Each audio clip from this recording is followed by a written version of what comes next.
Hi, I'm Scott Dickerson. Behind me is the Alaskan Gypsy. It's an 80-foot steel schooner launched in the early 1990s.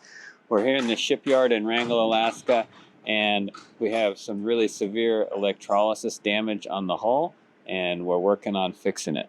It's been a process of discovery for me here, learning about ways to fix a hull like this, techniques, equipment, processes, and everyone has told me from the beginning, you should sandblast that entire thing. They also told me, or I was led to believe, or I misunderstood, that it was probably completely outside of the realm of possibilities for me financially. This is a big boat, building a structure over it to contain the dust, to sandblast the entire thing. There's a lot of reasons why I didn't feel like it was an option. This video you're about to watch is a total deep dive. All my thoughts, experiences, information I've received, assumptions I made, the whole gamut. I think the video is 35 minutes. It's the deep dive on sandblasting a hull like this, the reality of the considerations, the decisions, the information, the advice that I've received up to this point that's informed my decision, what I'm going to do. If this interests you, this is a long look at my experience. If you're not interested in sandblasting and trying to salvage a steel hull like this, you might want to skip along. Thanks for joining. I hope you're into it. I hope you leave me some comments. Tell me about your experiences with sandblasting. I know it's become a rare thing in the world. A lot of people don't even have it as an option for them in areas where the environmental regulations have made it an impossibility. So we're fortunate here that it's still even an option to consider. So thanks for tuning in. Subscribe if you like the content, and I'll see you in the video. I'm Scott. I'm Audrey. I'll wave too. We're on the Alaskan Gypsy. Here it is. Beautiful 80-foot steel schooner made in Anchorage, Alaska. And we're in the shipyard in Wrangell, Alaska, because this poor boat was about to sink in the harbor in Ketchikan due to severe case of electrolysis on the hull. So we've been here for, boat's been here for a couple of months now, a few months, and we're here to repair the hull so that it can become seaworthy again, and we're new owners to the boat. There's quite a few videos on our channel if you want to see a little bit of the history of it, but it's in the evening, and today was a big day. I'll just get right to it. Essentially, I've been getting berated. Everybody, every person that walks by in the shipyard, everybody I talk to, even every old grandma on the internet knows the right thing to do is to sandblast this entire hull. And when I first came to the shipyard here, I wouldn't claim to be any kind of expert on steel boat maintenance or repair. I've spent a lot of time on boats in Alaska. A lot of them were steel, but I came here because Wrangell has a great reputation of good service providers, a nice yard, reasonable prices, and if you want the work done right in a reasonable timeline for a reasonable cost, this is the place to be. So here we are. I came here with open mind and a bit of money, enough to hopefully get this thing ready to go back in the water again, safe and sound, but also not really knowing what to expect.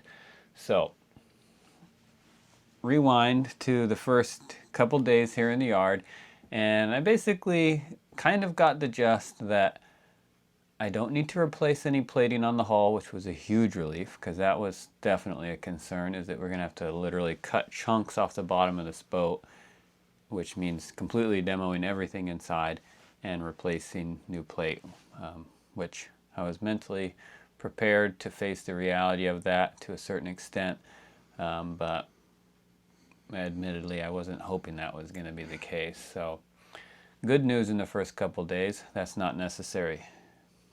The mixed review news, kind of good, kind of bad, was you should sandblast the hull. And boy, that's going to be pretty difficult because it's an 80-foot boat and it has these 3 masts on it that are absolutely enormous. I don't really know how tall they are, but I think the boat is too tall to fit in the tents and the shelter tents that are here already. And it'd be a real pain to cover the entire boat to the extent that you could sandblast the entire hull and then keep it dry and clean enough to paint it, which is kind of the professional way of doing this. You would shelter the whole thing, sandblast the whole thing, and then paint the whole thing with multiple coats of paint. But you would keep it dry and in a controlled environment throughout that entire process. And that, my friends, was just not in the budget. I didn't even really get a quote for it, but the experts here looked at me. They probably looked at what my clothes look like, and they're like, "Son, good luck with that. Here's what, if we were as crazy as you and 30 years younger and didn't know any better, here's what we'd do." And I appreciate that advice because it was real world from experience, and it gave me hope that, you know what, I can do this job out of pocket, mostly on my own, as much as I'm able, through hard work, and keep it within a price range that I think I can survive. So I don't really have a budget. I have a little nest egg of money saved up. I have a few assets. I've been selling most of my belongings to try and survive this process because this boat is going to be our home, and neither Audrey nor I own property anymore. She had a really nice truck, sold that. I had two not really nice trucks. I sold them, sold the tractor. I've been clearing out a lot of stuff to raise money for this process. Originally thinking that it would cost a lot to buy a boat like this, but actually that wasn't so much the case. What costs a lot is to fix a boat up like this that's about to become a deep sea diver destination. So here we are, and okay, back to the sandblasting thing. Give you a little backstory there. So I'm working on the hull. There's a lot of stuff that needs welded. There's just no question. There's a lot of spots that have to be welded, and there's no need to sandblast before welding. We're not dealing with rust.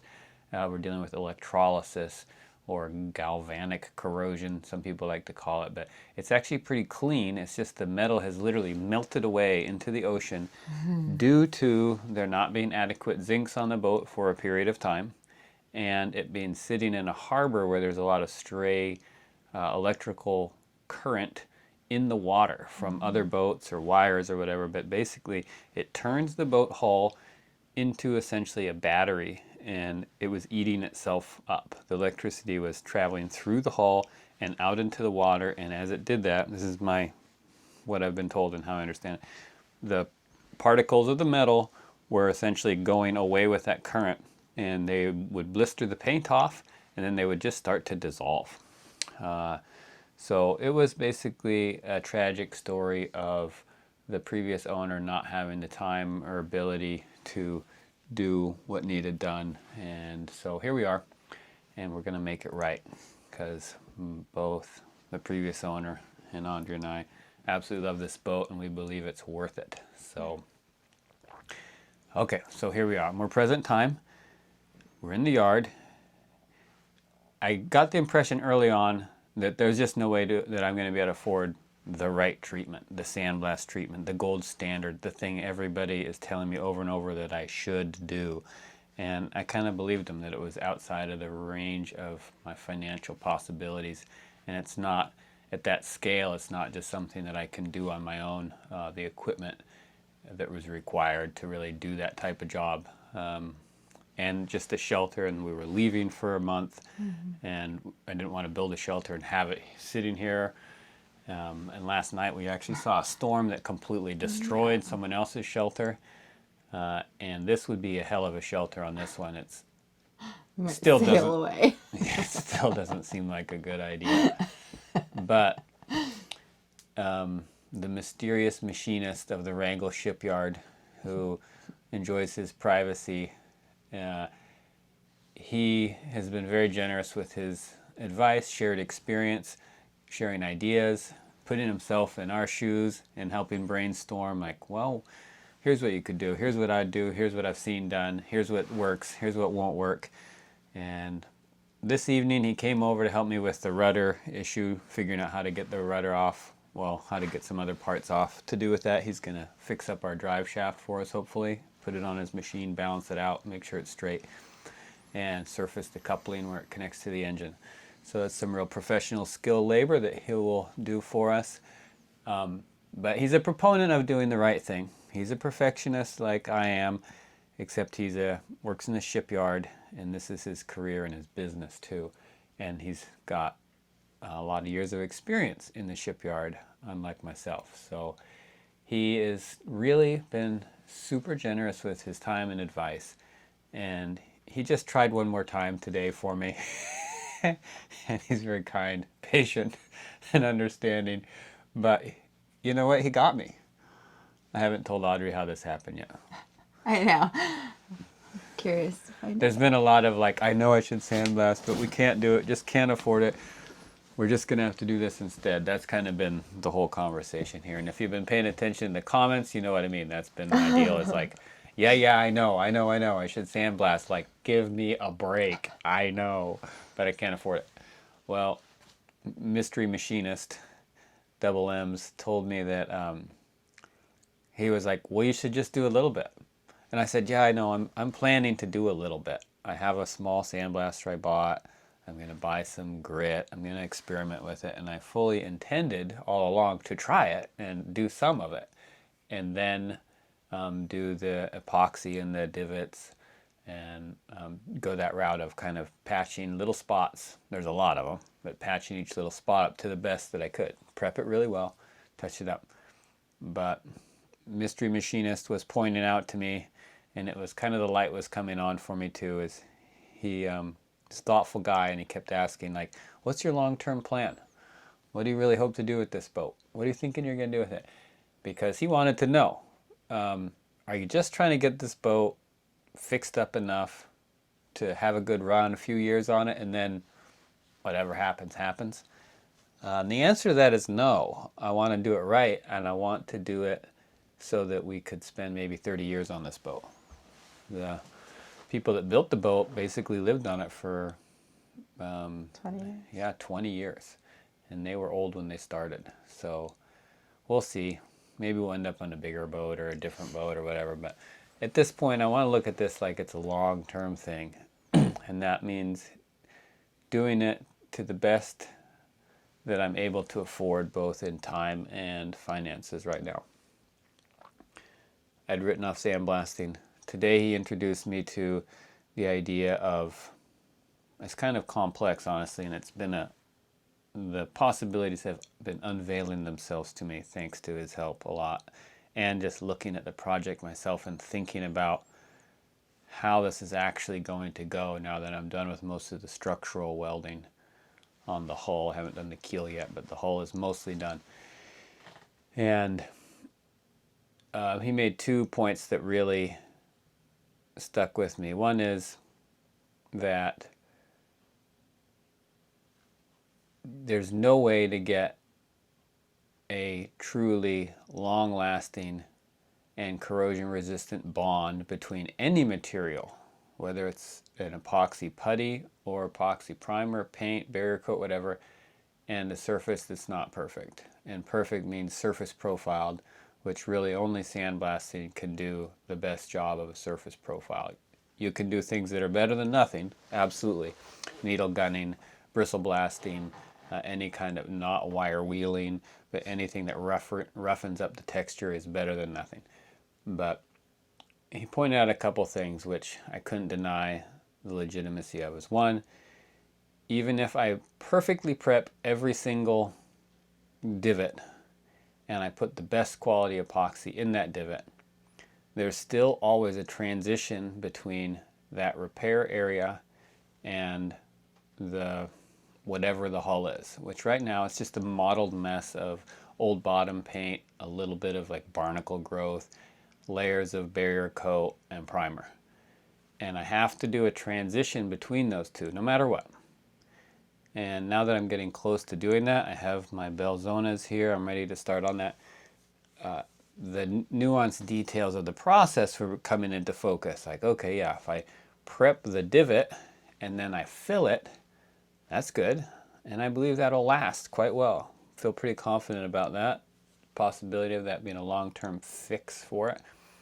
But then there's the edge where you transition from the fill to the rest of the hull.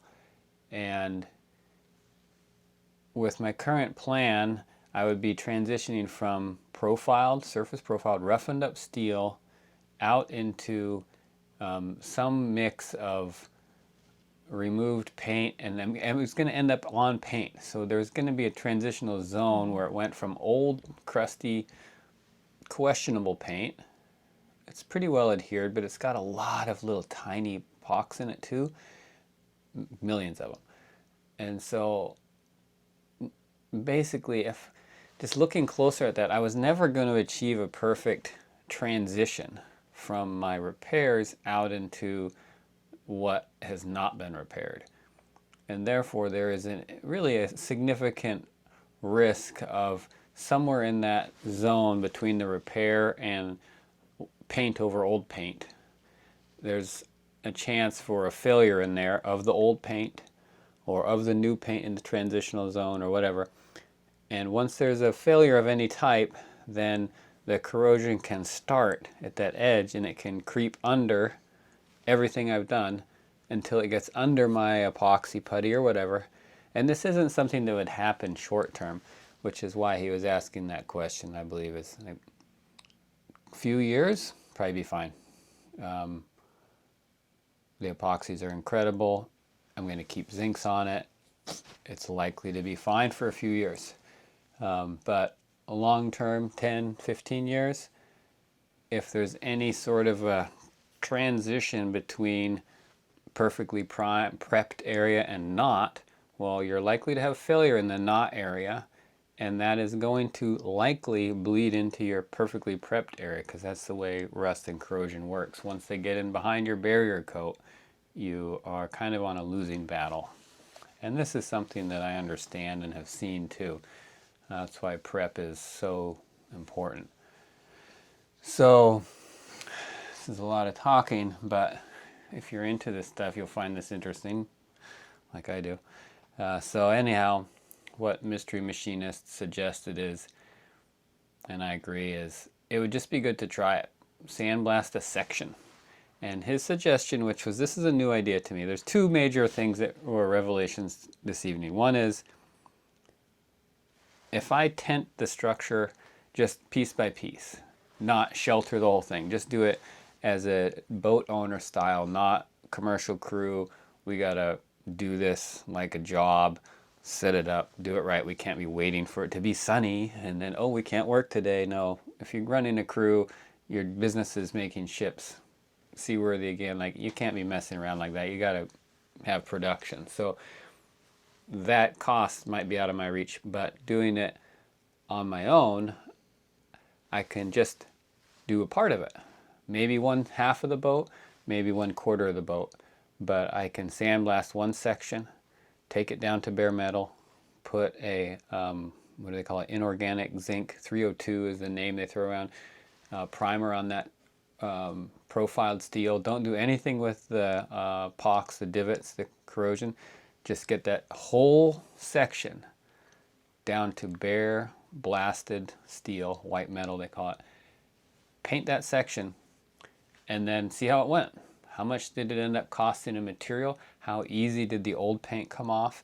How did it go? But at that point I have done the best possible treatment to that section of the hull, and it could even be a 2-foot square, or it could be 1/4 of the hull. But I'll shelter it, contain the dust, keep the weather off of it, blast it, paint it at the right time so it doesn't have any issues. Probably I might hire the painting out so they can spray it when I go to do a big section.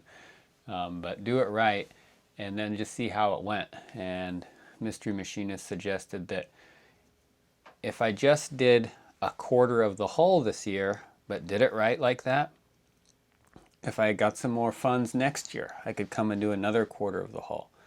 And even if it took 4 years to work my way around the boat, his suggestion was, at least you won't be going backwards. Everything that you do will be moving you in the right direction towards a really long-term fix. Yeah. And I could really see the wisdom in that. And the other thing that he assured me, which was good to hear too, is that they've seen far worse boats than this one.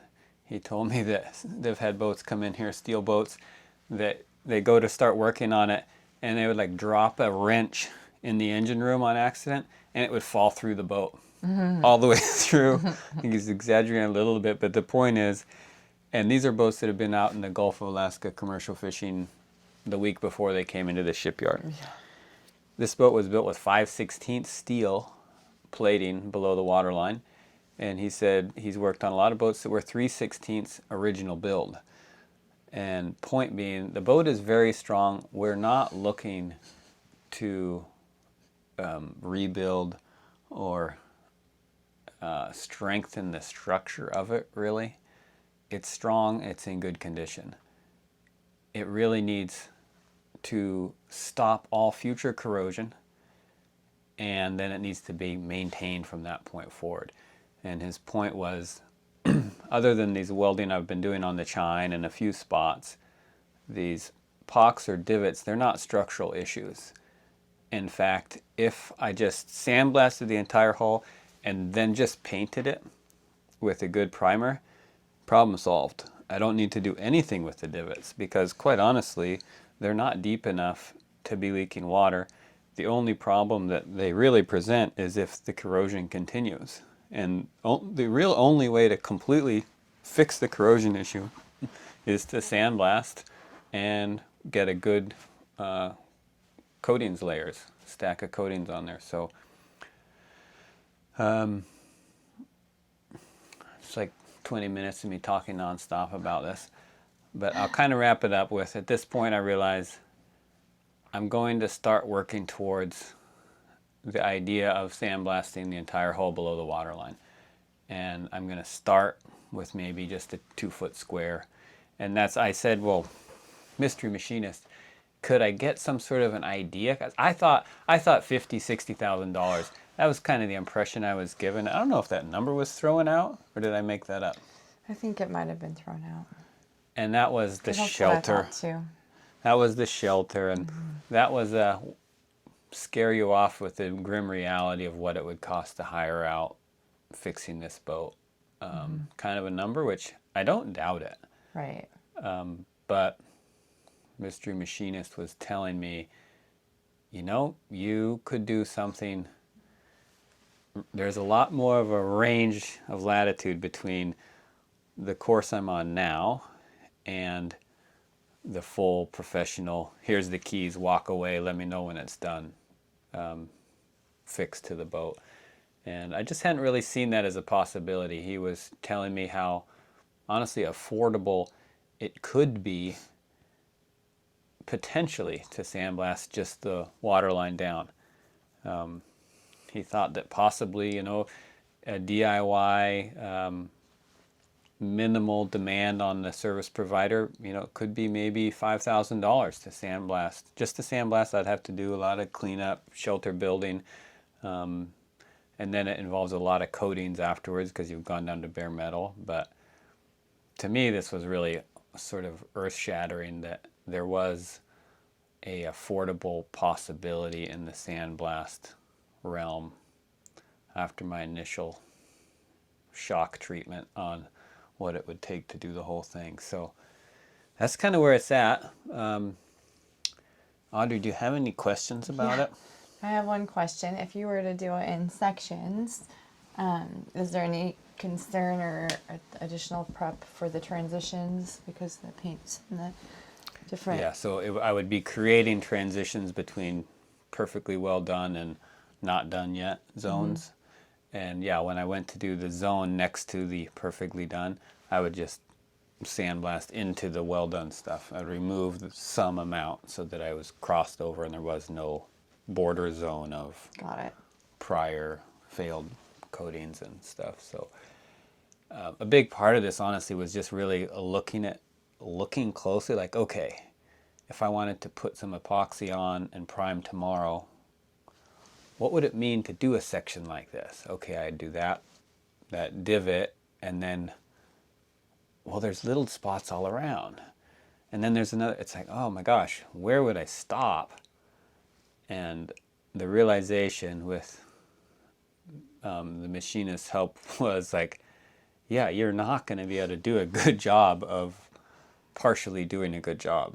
It's kind of just like all or nothing. You don't have to do all today, but if you want the boat to be maintenance free and protected for many years to come, you really only have one option. Yeah. So yeah, I've got two other questions. Do you already have the sandblaster, or did you order it and you're waiting for it, or what? It's here out at our friend's house. It's a small, I think it's a 40-pound unit. Superior Marine here in the Wrangell yard will rent air to you at a very reasonable rate. I think it was $20 a day last time he told me, which is great for unlimited air. So that'll power the sandblaster. I need to build a shelter to contain the dust. Need to clean up. It's obviously some work, but I don't mind the work. I just want to know that what I'm doing makes sense. I'm going to be able to afford to like hit the finish line wherever that finish line is this season, and the boat can go back in the water in a better state. And I think that one of the real sort of realizations that I got tonight was that a really good coatings job on this hull will essentially completely eliminate corrosion on it. And that's why this hull is in such good shape, because it was not corroding for so many years. I would say for the first 20 years of its life, it was maintained in excellent condition.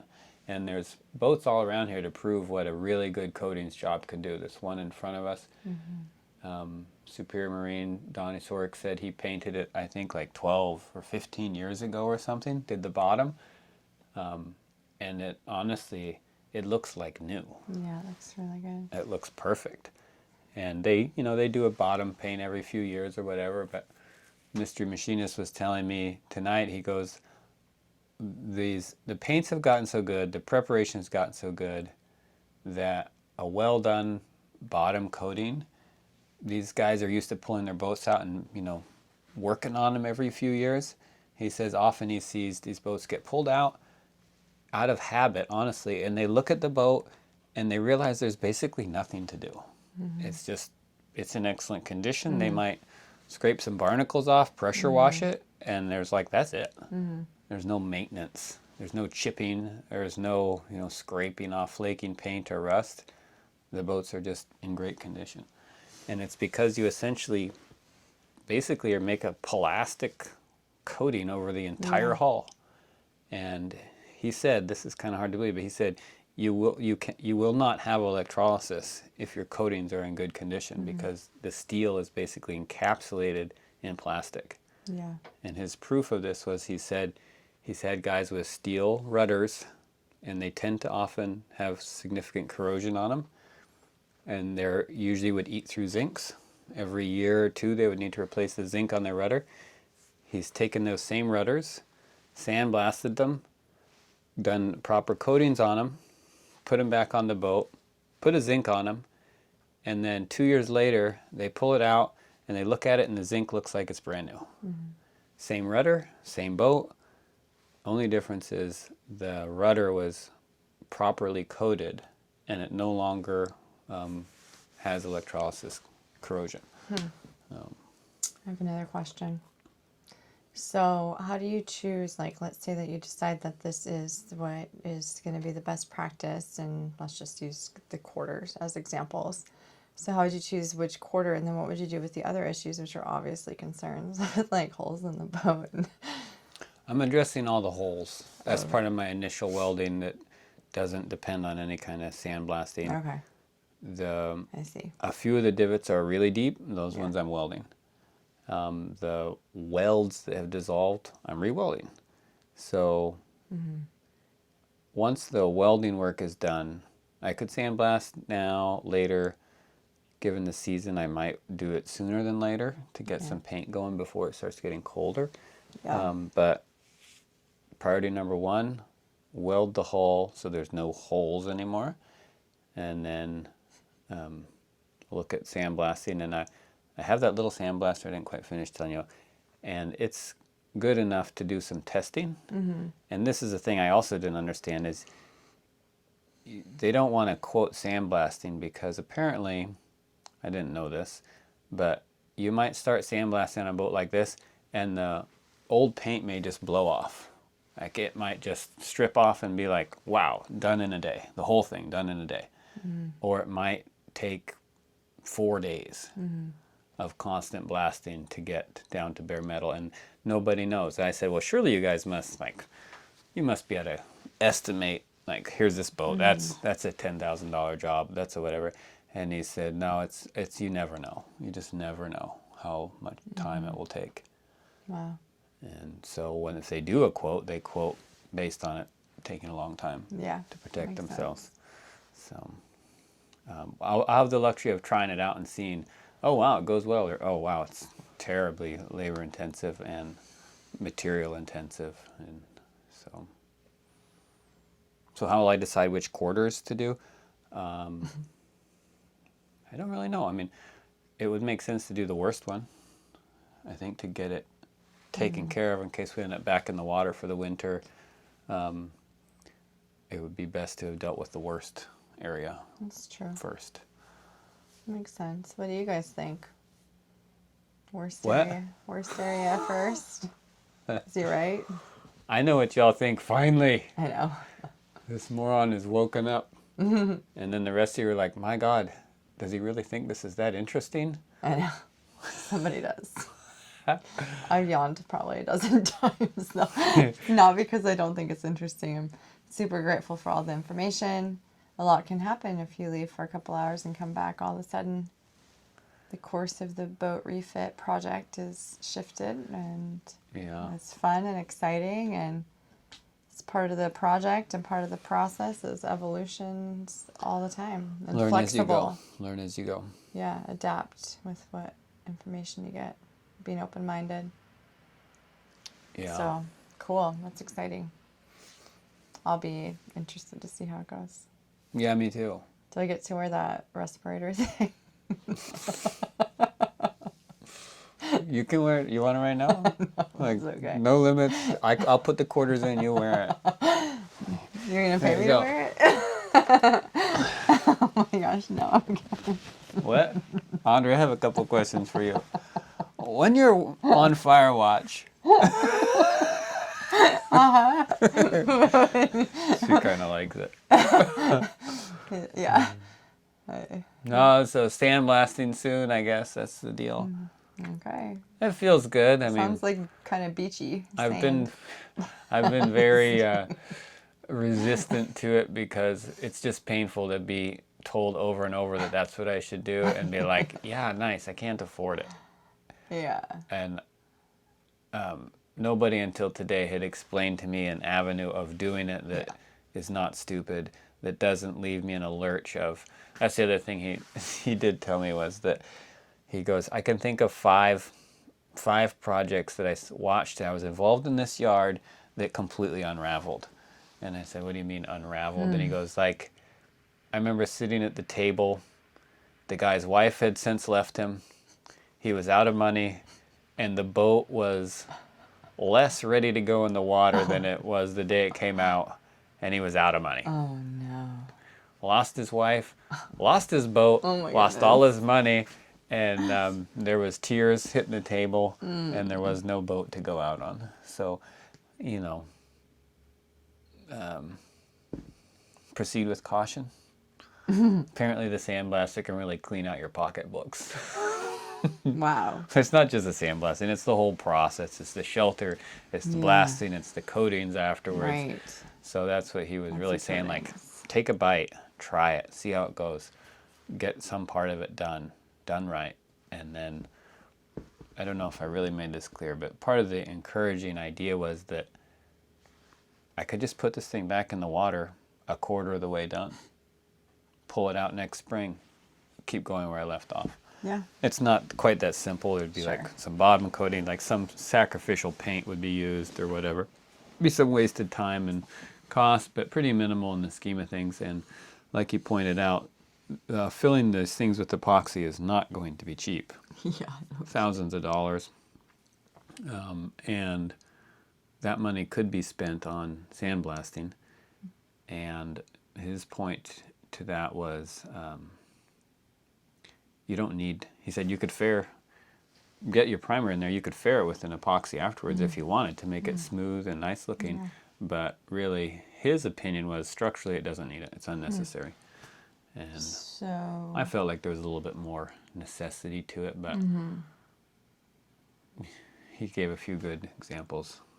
so the Belzona will it still have a place? Yeah, I mean, I think I'll still use some, but also I would not be offended just to have some of that around on the shelf for all kinds of other projects around the boat too. So Yeah. I'm not really sure what we'll end up doing in the end. He has been very impressed with the Belzona product and gave me a few examples of uses for it that he's had that he thought it was amazing, but just didn't think it was worth doing what I've been talking about doing with it. So constantly learning. Yeah. Part of the journey. Hope that is somehow helpful to you. Hopefully you, if you watch this long, then obviously you are somehow interested in sandblasting metal boats, which like maybe you have a boat, maybe you're looking at a boat, you're thinking about it, or you're just really bored out of your mind. Or you wonder like what we're gonna do next to this boat. Well, basically, Or not do. we're trying to keep the dream alive. Look at that thing. I want to return her to her original glory and learn to sail. I never sailed anything bigger than like 12 feet probably. And this thing is a hog, and that's going to be some good entertainment. Probably the more you know about sailing, the more cringe it will be. But funny too, probably. And it's a dream boat, so I'm going to earn the dream here in the Wrangell shipyard. Definitely. I don't know Thanks if for you're- tuning in. I don't know if you're going to be able to post that entire thing on YouTube. Yeah.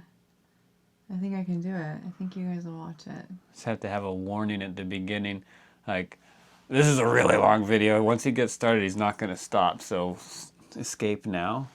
Well, I just want to say thank you for sharing in this conversation with us, because this whole idea was born out of me asking Scott, what do you mean? How did you come to this new idea of sandblasting? Yeah. And here we are. So this was very efficient.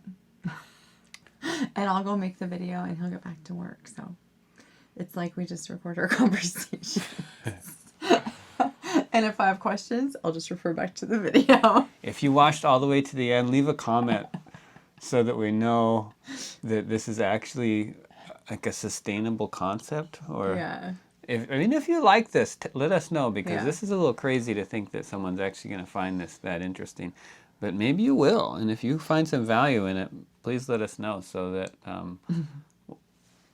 we'll do it again if you like it. I mean, On a different topic. I'm not going to keep making videos like this if everybody's just skipping out partway in. It's not worth it. So let us know if you like it. If you want more like this, appreciate knowing that. And I'm going to go try and get that rudder post out in the lazarette. And farewell. Yeah. Thanks for tuning in.